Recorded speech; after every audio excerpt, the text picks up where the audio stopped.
Hello, should we do a Dagsys Dribble?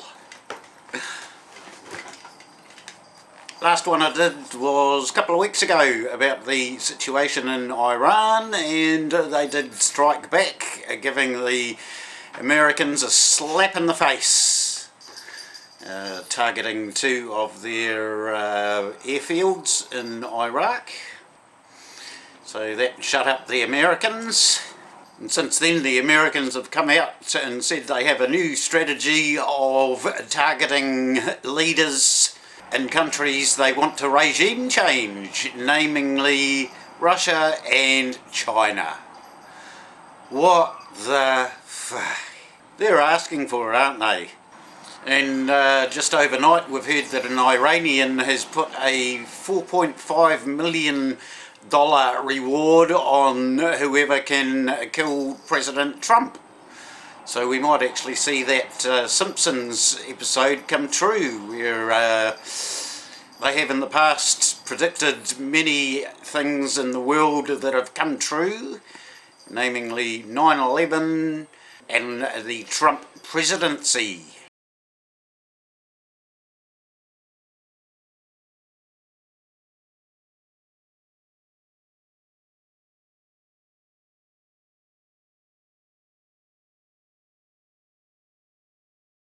Got a new hat, one that I'm working on. This was donated to me by a friend in the anti-1080 movement. It's got the anti-1080 badge on the side. Oh look, I've got my co-host here. This is Loki. Hello. So we'll get on to it today.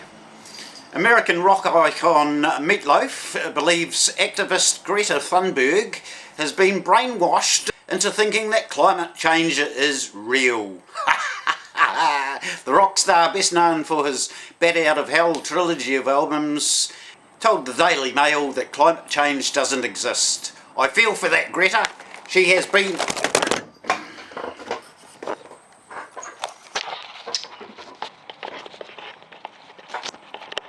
Gee, thanks Loki.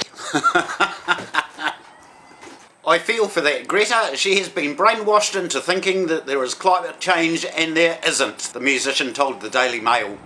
She hasn't done anything wrong, but she's being forced into thinking that what she is saying is true. Meat Loaf spoke to the Daily Mail while promoting a new vegetarian range of food. Yep, you heard that right. Music legend Meat Loaf goes vegan, but refuses to rename himself Veg Loaf. Meat Loaf, a real name Marvin Lee Aday, said when Frankie and Benny's first approached me to rebrand to Veg Loaf, I said, no way in hell. I'd do anything for veg. But I won't do that. Now some of you would have heard about the big four of speed metal: Metallica, Megadeth, Anthrax and Slayer. There is also a big six, but not in music, in media. Yes, 6 companies that own almost all the media. The big 6 in media are National Amusements, Disney, Time Warner, Comcast, News Corp and Sony. And then in the UK there is also a company called Bicom. The following is a glimpse into the Israeli Hezbollah Mossad operation in the UK. It explains how... Oh, here comes that kitty cat again. It explains how Israel and its agents managed to dominate news coverage in Britain and beyond. It seems from the following leaked email as if Bicom stands for British Israeli Communication and Research Centre, runs the news desk for the BBC, Sky and the FT. I guess that last week The Guardian also joined the party. It is now an official Israeli propaganda outlet. Shockingly enough, not a single British newspaper was brave enough to report the story or publish the leak email. Surely they know who their masters are. The message is pretty clear. British press is not trustworthy. It is as Zionist as our political system.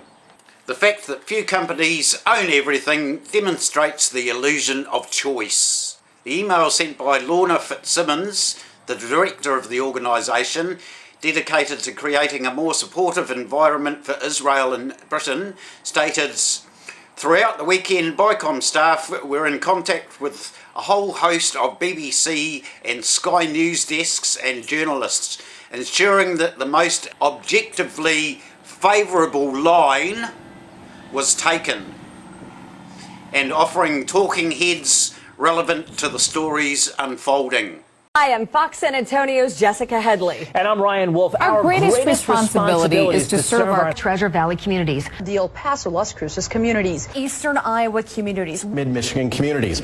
We are extremely proud of the quality, balanced journalism that CBS 4 News produces. But we are concerned about coverage and irresponsible, one-sided news stories plaguing our country. The sharing of biased and false news has become all too common on social media. More alarming, some media outlets publish these same fake stories without checking facts first. The sharing of biased and false news has become all too common on social media. More alarming, some media outlets publish these stories simply aren't true without checking facts first.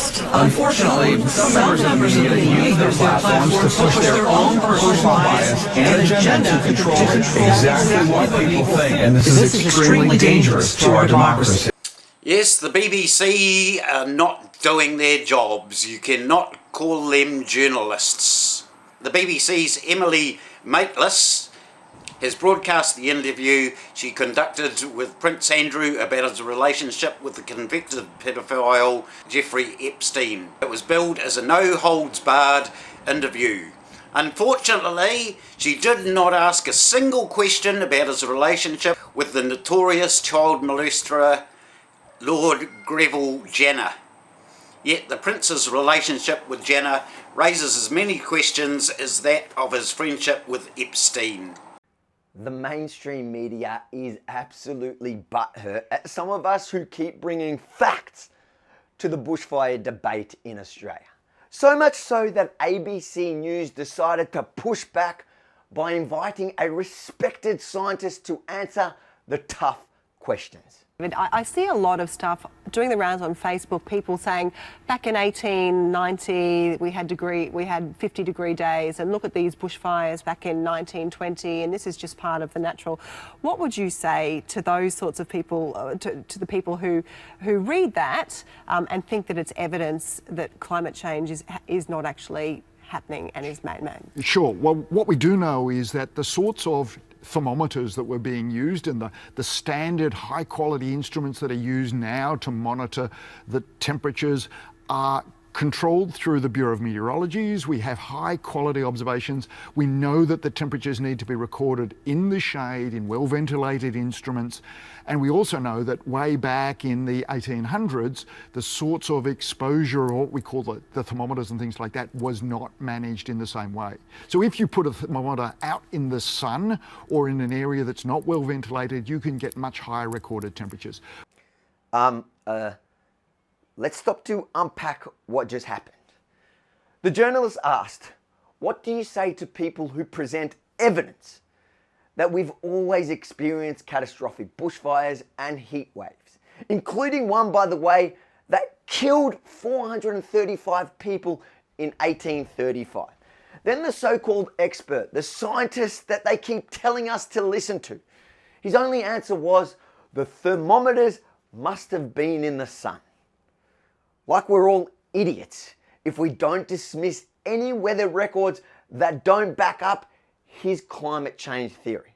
So you would have seen in those videos how they're all just puppets. The mainstream media are puppets. They're not journalists at all.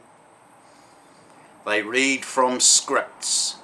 And just look at all the alternative media getting banned off Facebook, Twitter, Instagram and YouTube. They're shutting them down because they don't want the truth to get out. Now, some of you may have heard of the UN Global Compact that New Zealand signed into. I think Australia has refused to sign into it, and America has definitely refused to sign it. One world government is now inevitable. The UN Global Migration Compact exposed. A one world government is a goal popular with liberals, globalists and others, ranging from the moderate right to the left and far left, in which all the nations of Earth will supposedly willingly abandon their sovereignty to the will of the United Nations or some other worldwide government. Liberals and globalists see this as a utopian goal, while opponents see it as a dystopia. The United Nations Global Compact for Migration is a pact to be signed in Marrakesh in December of 2018. The official title is Global Compact for Safe, Orderly and Regular Migration. Now, it is technically non-binding upon the governments that sign it. It cannot be enforced in international courts of law, but of course it is the thin edge of the wedge, and the goal is to create a momentum and an acceptance of the principles in order to have a binding resolution down the road. The compact states that the goal is that, and I quote, "The words in this document translate into concrete actions for the benefit of millions of people in every region of the world." So truly a transnational or global document. Now, under Trump, the United States pulled out of this compact last year. Some European states, Austria, Croatia, Bulgaria, Czech Republic, and Hungary have also pulled out of the pact. The Prime Minister of Poland has indicated that he will not sign. Now, the compact itself says it, quote, "fosters international cooperation among all relevant actors on migration, acknowledging that no state can address migration alone, and upholds the sovereignty of states and their obligations under international law." So what this means, of course, is control over immigration, control over who comes into your country, now leaves the nation state and is transferred to an unelected bureaucracy in the United Nations. So you see why America has refused to sign it, because they don't want to give away their sovereignty. A one world government is an ultimate goal of the left. They believe in the concept that humanity is progressing for the better, and they want to create a utopia where humanity is unified and there are no wars, conflicts or borders, cultural or national. You can see that happening in New Zealand now with the influx of immigrants. Supranational organisations such as the United Nations, the European Union, World Trade Organisation and the Paris Climate Agreement appear to be the forerunners to a complete one world government. All these organisations are supported by liberals. A one world government is the epitome of big government.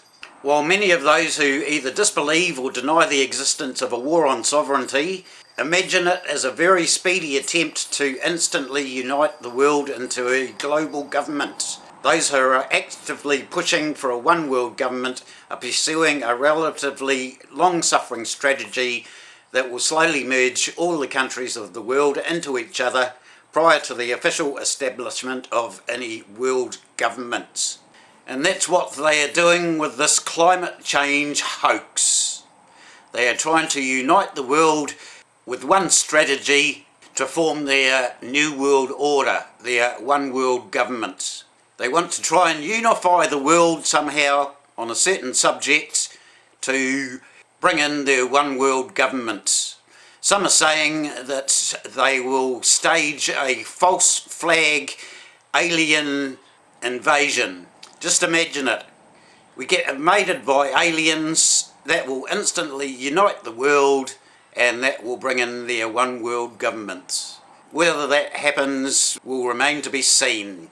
And then today we see in the news, prepare for climate refugee surge in the millions after landmark ruling from the United Nations. The ruling says if you have an immediate threat to your life due to climate change, which isn't going to happen because climate change is fake, and if you cross the border and go into another country, you should not be sent back because you would be at risk of your life. We must prepare for a large surge of people moving against their will, he said. I wouldn't venture to talk about specific numbers, it's too speculative, but potentially we're talking about millions here. So as you see, they're wanting a one world government. Look up Agenda 2030, and there has been talk that Jacinda Ardern is being groomed for the head of UN in 2030. So all the articles that I've read from and all the videos that you've seen, I will post down there in the description box, so check them out. And no doubt in the future I'll be doing more on this global compact. The link that I provided in one of my previous videos to the New Zealander in Christchurch doing YouTube videos has been kicked off YouTube. His videos are still there, but he can't upload anymore. So he is now doing podcasts, and he talks a lot about the Global Compact. So I'll put his link down there as well, the new link to where his podcasts are being streamed from. So check him out as well, he's good. So that's another Dagsys Dribble for another week. And I'll see you again another week or two, unless the shit hits the fan in the Middle East. Then I'll be doing some more specials. And don't forget, you can check out all my previous Dagsys Dribbles. I'll actually create a playlist of them all, and I'll put the link down there. Alrighty, cheers, have a goodie. See you.